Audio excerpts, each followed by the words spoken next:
GTA 5 Enhanced has just been released, and that means the PC version of Grand Theft Auto 5 now has ray-traced reflections, shadows, DLSS free, and a bunch of other nice stuff. So I've been putting it through its paces on my system with a 5090 and a Ryzen 7 9800X 3D, cranking everything as far as it will go. This is running at 4K, full ray tracing on as far as the game will let me, every setting turned up to ultra. So let's answer the question, does it really look any different?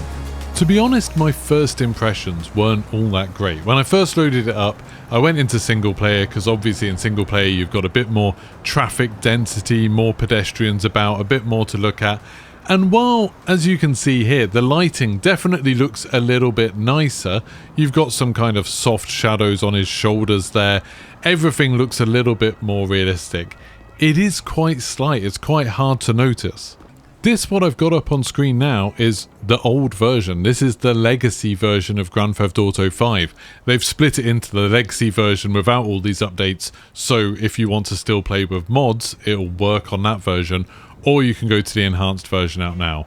But this is the legacy version, and to be honest, it still looks great. Considering this is a 12-year-old game, Grand Theft Auto 5 still looks amazing.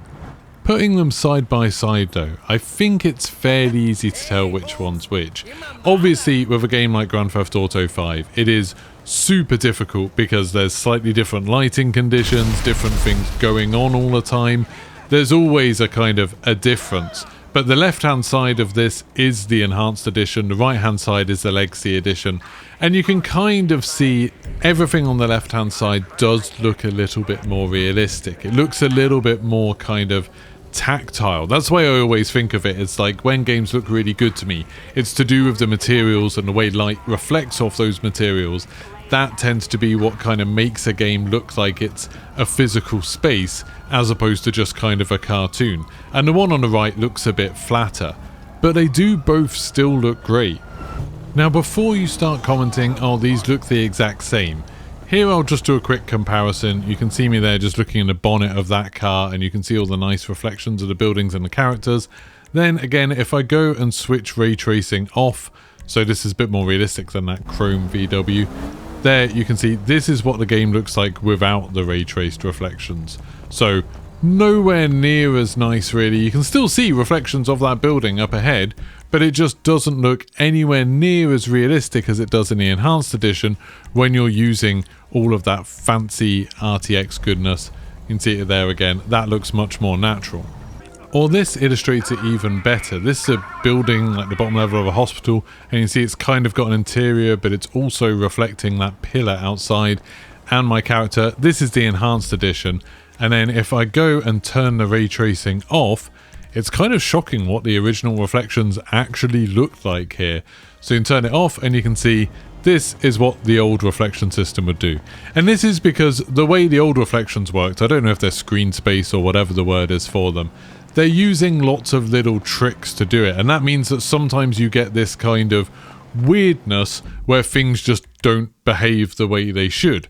One of the big benefits of ray tracing is that it tries to emulate the way light works in real life, so it kind of just makes a bit more sense. Like this looks pretty good for what you would expect a reflection there to look like. Now if you really want to show off what the new ray tracing features can do, obviously the easiest way to do it is just to find a bunch of vehicles that are absolutely plastered in chrome, which is exactly what I'd do if I had a real car collection. But if you get some vehicles that are covered in chrome, you can show off how this looks kind of taken to the nth degree, taken to an extreme. So this is my car garage in GTA Online, and you can see everything that's meant to be reflective looks really, really good with the ray tracing on.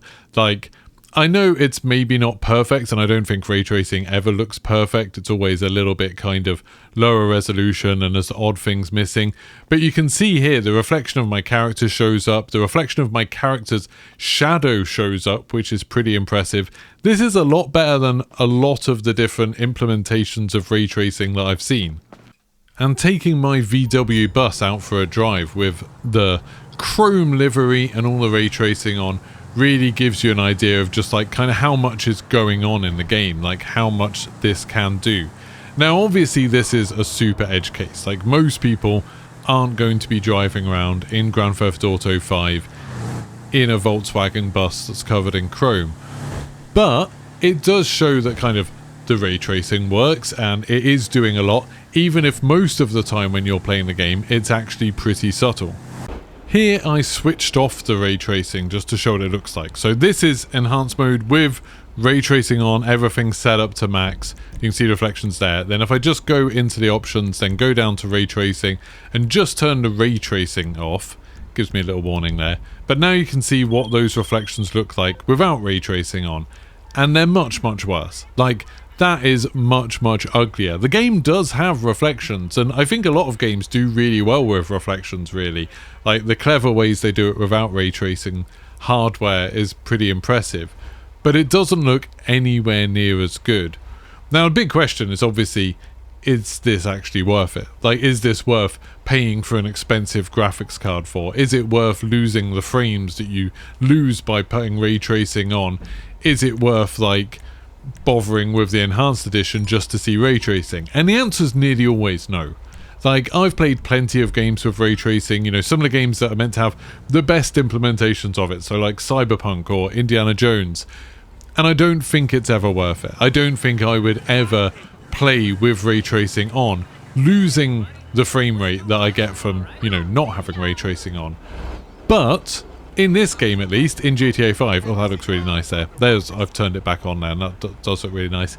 In GTA 5, it's fairly easy, at least, you know, with the 5090, to get 120 frames a second with all of this stuff on, and I don't even have DLSS on at this point. So it's a nice extra thing to have. I think it's one of those things where if you're really, really looking for it, if you're trying to find ways to capture it, and you're trying to find like the best possible angle to show it off, it feels silly. Like, you know, it feels a bit stupid. You just think, well, this isn't something you do in a normal game.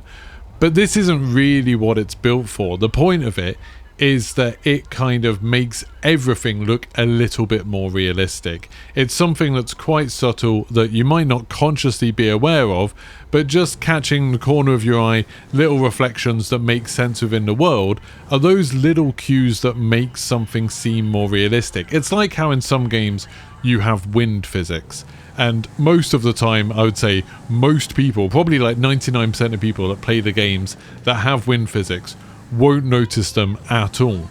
But them being there just makes the game a tiny bit more realistic. It makes it a tiny bit more immersive, and adding that along with a million other little bits of technology, a lot of other tricks, a lot of other little features, adds up to make something that looks really impressive. And GTA 5 does look absolutely incredible, and this enhanced mode just kind of adds to that. It enhances it, as it were.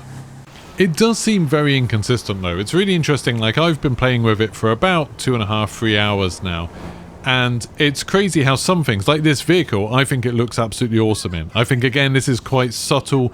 You can just see the reflections there. You can see my character model reflected in it. It helps that this thing is absolutely huge. I never understood how Americans cope having trucks this big. But anyway, it looks really cool, and it's quite a subtle sort of thing, just being able to see this big impressive car and then walk up to it and see, oh look, it's super shiny, you can see everything reflected in it. I think this looks really good. And similarly, when you're driving a car down the highway and it's sunny and you've got all those little reflections bouncing off your car and the cars around you, it's a really cool effect. It makes the cars look more realistic, it makes them look more physical, more tactile, like I was saying earlier. I think it just looks awesome. For some reason, it seems to have a special effect, a special kind of bonus impression on you with the police cars. And I don't really know what this is about, why the police cars look so good with this on. But they really, really do. Maybe it's because they've got flashing lights on them, so obviously that's all reflecting a little bit more. You're kind of seeing a bit more of the effect. But I found this little crash where some police had started shooting someone and someone else had ran them over. It's a pretty horrible little scene. But this, I think, maybe shows all of this like technology off at its best. That you're getting all of those little subtle reflections. You've got all the coloured lighting, all the kind of shadows, like different objects interacting with each other and light bouncing between them. That looks really, really good. But a lot of the time, obviously in Grand Theft Auto, you're not going to be doing that. Like here, I'm flying across a lake in a helicopter, and it looks good, but GTA 5 always looks really good when you're doing this. Like, I know, again, this is nighttime, this is like a different visual thing, but this is the Legacy Edition, this is what it looked like before the Enhanced Edition came out, and it still looks great. Like, the game still looks absolutely fantastic.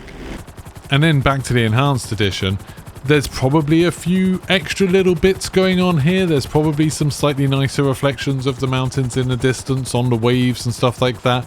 The specular lighting on the waves. But I don't think it's anything groundbreaking. And that kind of sums up my impression of this so far. It's nothing groundbreaking. This doesn't dramatically change Grand Theft Auto 5. It just makes a very nice looking game look a little bit nicer, and in some places quite a lot nicer. Like I said, on particular cars, in particular situations, particular lighting, it looks really good.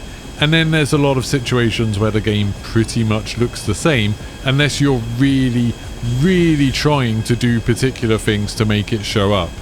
So I wouldn't say it's worth rushing out to go buy a fancy graphics card just so you can make the most of the features in the Grand Theft Auto Enhanced Edition. I don't think that's worth it.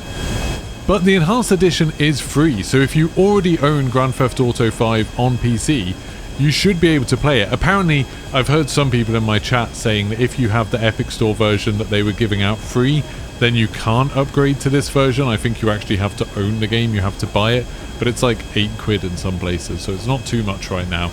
But yeah, it's a free upgrade if you already own the game on PC, and if you've got the hardware to kind of make the most of some of the new features, then it's worth just getting back into the world. Not because any of this is massively groundbreaking or earth-shatteringly different, but because it might remind you just how bloody good Grand Theft Auto 5 looks. Like, I actually played the game on an Xbox 360 the other day when I was doing something, and I was shocked at how good the original version of this game looked when it came out 12 years ago, and that gets me really excited for Grand Theft Auto 6, because even if Grand Theft Auto 6 only looks as good as Grand Theft Auto 5, I think I would still be pretty happy. Just having like a whole new state, a bunch of different cities, a whole new storyline, new characters and all of that stuff in this engine would be absolutely amazing. But we've already seen from the GTA 6 trailer that they've gone above and beyond that they're making something that looks even better than this,